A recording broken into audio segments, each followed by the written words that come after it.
Hello, and welcome back to Prospect, Kentucky on March 24th, 2020 for another edition of Bourbon and Books with the Doctor. I'm Dr. Andrew DeGruccio, orthopedic surgeon and amateur mixologist. For today's edition, I would like to start off by thanking you for all of your views of my previous videos. In fact, yesterday's video set records. I can't say we have exponential growth like the coronavirus, but we doubled our viewership from the day before. So thank you for that. I would like to go back to our Green Point cocktail from yesterday and point out a couple things. Number one, my wife, who doesn't usually like whiskey and bourbon cocktails, particularly liked that one. She drank half of my cocktail yesterday. That's because the chartreuse is magical. It has a special quality. It's sweet. It adds a flavor that's very hard to describe. And one thing we did different in that cocktail is the original recipe asked for some sweet vermouth. But I didn't feel it needed any more sweetness. As it was perfectly good. So really consider the Green Point for a cocktail you might consider in the future. So today, we are going to also not do a bourbon cocktail. I know that's sacrilege. We'll get back to the bourbon cocktail soon enough. But I would like to take you back to the cocktail that got me started. Got me started in my interest of mixing cocktails for myself and for friends. This all started after a trip to New Orleans where I was introduced to the official cocktail of New Orleans. No, that's not the Hurricane, it's the Sazerac. The Sazerac is another cocktail that has a very long heritage and tradition. It was started in 1838 by a pharmacist named Peychaud. Peychaud made the cocktail, as most pharmacists did back then, for medicinal purposes coming out of Prohibition. The cocktail originally was made with brandy, absinthe, and his magical mixture of bitters. A man named Thomas Handy bought the rights to distill the bitters, bought the pharmacy, and bought the rights to the name Sazerac. Sazerac Distilling is headquartered here in Louisville, Kentucky. They have their official corporate headquarters in New Orleans, but most of their distilling is done here in Louisville, Kentucky. And Sazerac Distilling basically claims that they were the first American cocktail, the Sazerac, and that their distilling company came after that. Sazerac Distilling also owns and operates Buffalo Trace Distillery, Barton's Distillery, and Bourbon Distillery, as well as many others.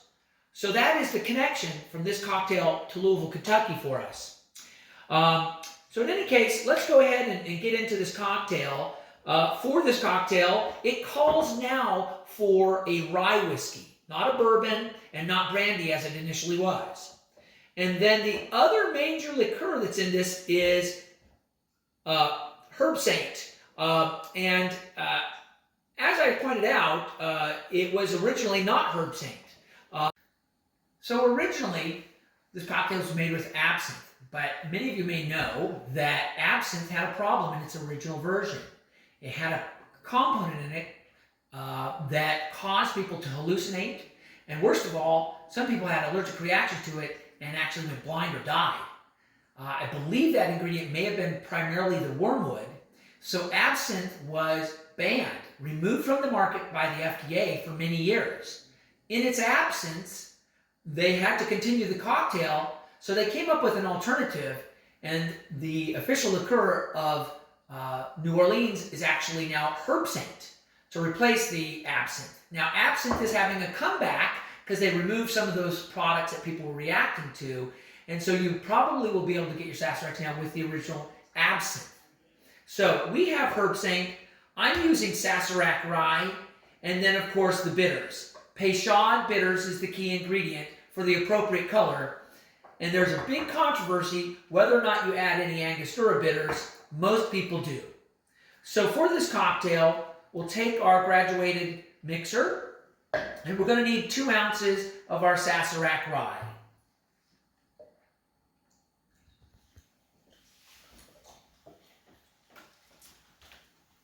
To that, we're going to add simple syrup. Now, I don't buy my simple syrup. We make our simple syrup. It's very easy to make. 1 part sugar, 2 parts water, heat until dissolved, pour it into a container, and this container will stay in the refrigerator for several months because it's such a high concentration of sugar that even bacteria hate it. So we make our own simple syrup, and it asks for 1/2 tablespoon, sometimes or a teaspoon. I add a little bit more. So 1/2 teaspoon to a little bit more, depending on how sweet you like the cocktail. Now, beside that, you add a dash or 2 of your angostura bitters, not too much. And you need a good 4 dashes of your peychaud bitters. This is really important because this is where the color comes from for this cocktail. And the color is very important for this cocktail. Again, we're going to just stir this one. It doesn't really need to be shaken. And I have my glass chilling as I usually do. And we're going to now take that ice from that glass and let that cool the cocktail. We'll stir that up like we usually do. And while that's cooling in that glass, the next part of this is to take our Herbsaint and just put a little bit of that right there in that glass. Not very much. And all we're doing is we're rinsing this glass with the Herbsaint. It's not a major ingredient to the actual cocktail. We're using it for the aromas. So we will actually pour off any additional liquor, and we'll put that right there. And then we're going to take an essence of a lemon. We're going to use a knife and just cut off some of that. Make it a nice little shape for appearance.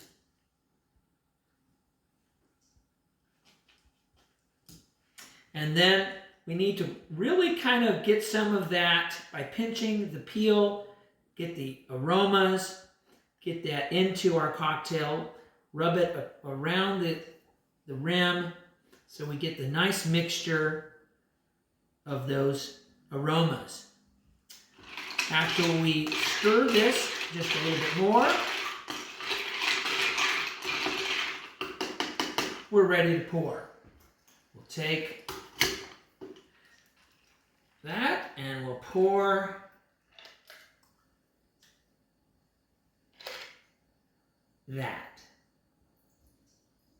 Now what you'll see is that beautiful color of that cocktail. Now, some people like the original cocktail and the Sazerac to be a little bit more red than this one came out. That's why they will eliminate the Angostura bitters if it makes it too dark. But this cocktail has those aromas, minty from the Herbsaint, the lemon essence, and then a minty, sweet whiskey rye taste to it. So that is the Sazerac, the official cocktail of New Orleans.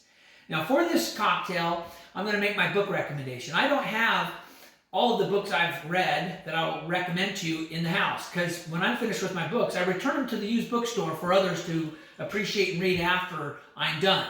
For this recommendation, for such a cocktail with such a long heritage, I'm going to recommend the book that got me into nonfiction true crime years ago. If you haven't read this book recently or never have read it, you really should put it on your list. In Cold Blood by Truman Capote. It is the originator of nonfiction true crime books. And what's so good about that book is that it is one of the most well-written books ever done. He writes in such a fashion that it's like having a conversation with somebody. It's very easy to read and very hard to put down. Once you start reading it, even though it's a fairly long book, you'll finish it fairly quickly. So In Cold Blood is my recommendation for tonight's cocktail to enjoy with a Sazerac from New Orleans.